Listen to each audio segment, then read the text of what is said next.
Hey man, what's happening? It's Cool Water, the Digital Dope Man, coming to you live. Got my little haircut, so I look a little better than I did the last time.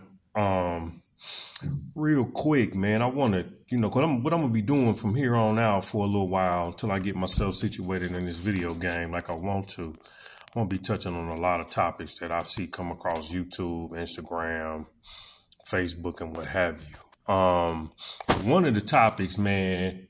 Well, one of the things that I wanted to touch on is something I think we all probably need to discuss is business acumen, but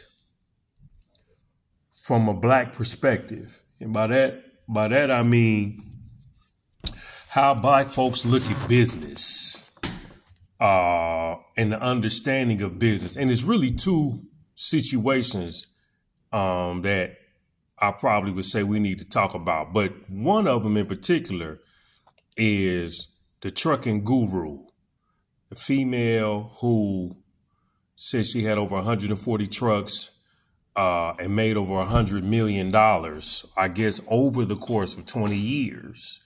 So she been getting ran through the ringer. The white dude, he went and did some homework on her, pulled up a bunch of paperwork, closed businesses, lawsuits, whatever, filings, and then she ended up on pocket watching with JT.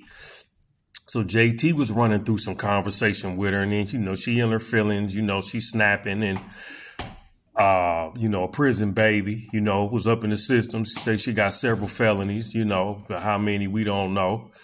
And JT made a comment about her fictitious business name versus her government name and businesses being registered in one or the other per se. So she was like, no, you wrong. It's not fictitious. So he was like, oh, I see what the problem is. You see, I went to business school. You thinking fictitious means fake. And I'm saying fictitious is using the alternative government name as a means to describe and register your business. So she didn't know because she don't have the business acumen of what that terminology really meant. So one of the things that I know, and I'm a victim of it because I've been teaching myself, is understanding how businesses are ran. That's one of the biggest problems we got out here as black folks. She don't know her numbers. She really don't know accounting and finance. So one of the problems I think that she's having, the trucking gurus who I'm talking about, one of the problems that she's having is she's running around. I just seen her on a couple podcasts and, she kind of grinning and skinning. I made over $100 million. Well, when you say that type of language, when you speak that type of language and say you made over $100 million and you don't specify gross versus net, they're going to come for you and they coming for her. So really, if she says she made over $100 million and over the course of 20 years, you take 20 into 100, well, that's $5 million a year. That's doable. You see what I'm saying? But once you start talking like you $100 million profitable company, that's when the bullshit starts. Because why? Now, that means you got hella employees. You got a huge staff, an accounting, a finance firm. So you take somebody like Gary Vaynerchuk, who is worth $100 million. He has 900 employees. You take somebody like, what's that boy name? Damn, he be on there all the time. He was like, in order to get to $200 million, you need about 200 employees, somewhere in there. See, she don't have that number of employees. She got a few folks. She might have 5, 10 people working on her behalf because she was making $5 million and she could afford to pay them. But at the end of the day, when you sit down in front of these podcasters and these video casters and you talk like you $100 million profitable company, That's when they're going to come for you. And then you don't know accounting. You don't know your numbers. You don't know your profit and loss statement. You don't know your book. So if she was to go on Shark Tank and was to seek financing, they eat her up because she don't have a business acumen. And in the black community, we suffer from that. We hustling. And because we hustling, you understand what I'm saying? And we out here, man, just getting cash hand over fist and really don't understand money coming in versus money going out, the taxes and all the stuff that go with it. We look like Boo-Boo the Fool. And then when people start asking us numbers and real questions that business people go through, if you go to the bank, they want to see your cash flow statement. They want to see your liabilities. They want to see your profits. They want to see, you know what I'm saying, your taxes from, past 5, 6, 7, 8, 9 years. We get offended. We in our feelings. She was in her feelings when JT was asking her questions. She over there with her arms folded like a little baby in the classroom because I teach school from time to time. And she over there, in her feelings, mouth all dry, lip poked out because she think people attacking her. And she probably got a great heart. She want to do give back. She done been in the system. She know what time it is. She know it ain't nothing good out here, man. And she want to help her folk. But because she has not educated herself and really put herself in a position to be able to have these conversations, she throwing a fit. She getting pissed off. She giving folks the middle finger and fuck you and bitch this and do. And the white boy, he went and did the homework and exposed her. But like she's saying, well, a lot of this ain't that. I wasn't in bed with this person on that business deal. I didn't know what was going on. But if you in business with anybody on any level, you still accountable and responsible. We can't let the congressman or the city council member off because she went down there and got high, got drunk and say somebody slipped something in my drink. They not going to what happened in Clayton County.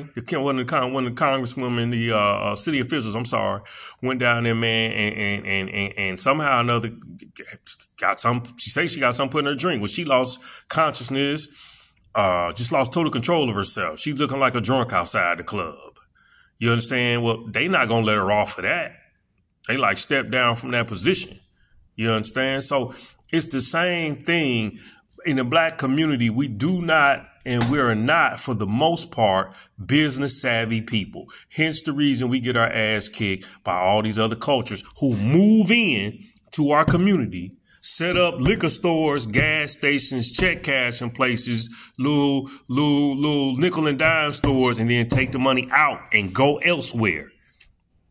You see what I'm saying? And then leave you out here looking like Boo-Boo the Fool because you like, well, we ain't got no money flowing into the community. Nail salon, hair, beauty supply store. All these people move in and take all the money out.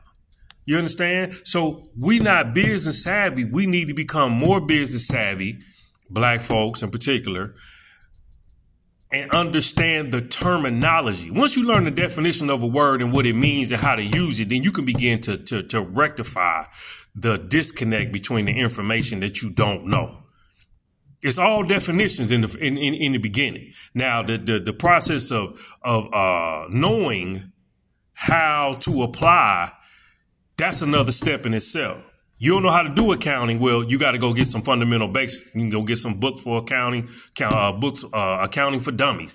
Just getting the fundamentals so you can have that process. Like you want to get with a graphic artist and then have them do something. Well, you got to have some knowledge of what you want them to do in order for them to make that idea come to life. Or a web designer. You got to have some understanding of what you looking for in order for that to make that thing pop off. So I think the trucking guru, her biggest issue is she don't know her numbers.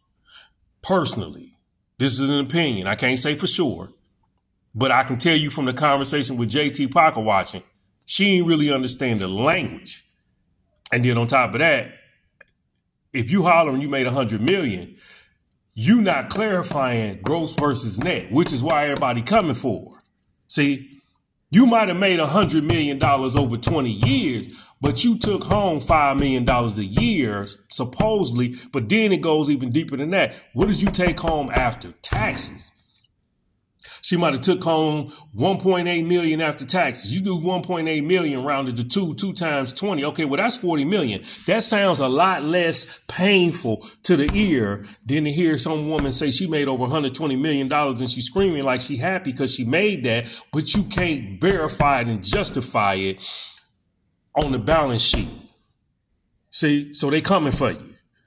You understand? So that's one of the areas, man, I think we just need to concentrate on. I'm a victim of it. I'm still learning. I still got some growing to do, but I'm in them books, though. See, that's why I can have these conversations. So let's keep an eye out on that. The trucking guru. Let's see how that turns out. And, you know, I wish her sister the best, man. She sounds like she got a good heart. She mean well. She just, you know, getting caught up in the world of business. The business is ugly. They don't have no off switch. When they come for you, they come for you. And they come with all their dogs. You know, so check me out, Cool Water Digital Dope Man. Look for me at ishiphopdead.com. Look for me at thedigitaldopeman.com. And let's see what happened on that. And I'll see you on the next one.